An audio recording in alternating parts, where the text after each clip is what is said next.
guys, we thought we'd take a couple of minutes to show you one way to calculate cost of material for when your project requires a little bit of tube bending, such as rock sliders, roll cage, or shock hoops.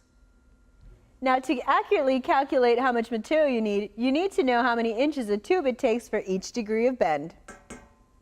Now, this varies by the bender you're using, the die in your bender, as well as the tubing. And here's one way to determine how.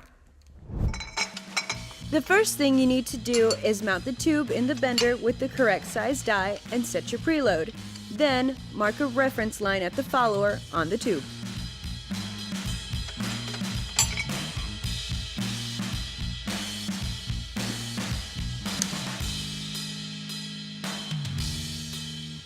Starting at your reference mark, simply draw a line every 1 inch down the tube for at least a foot.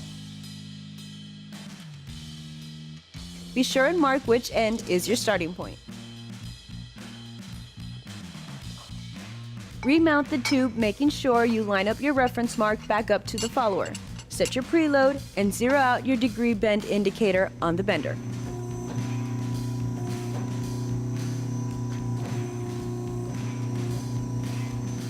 Start bending the tube, stopping every 10 degrees of bend to make a new mark on the follower.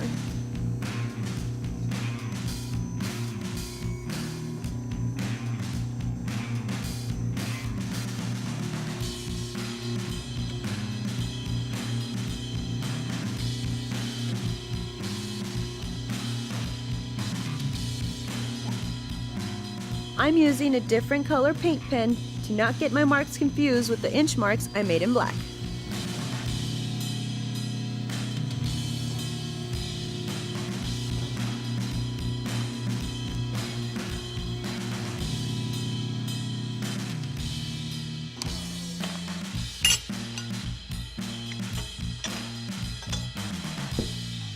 Now on this side, I've marked off every 10 degrees of bend made. And on this side is the corresponding number of inches that you need for each degree bend. So for our bender, that die, and this diameter tubing, we needed a little under 9 inches for this 90-degree bend. Now I did my measurements on a 90-degree bend, but you can use the same principle for a 180-degree bend or a 45 bend. Now that you know how many inches it takes for each bend you need to make, you can accurately calculate how much straight stock you need for your project.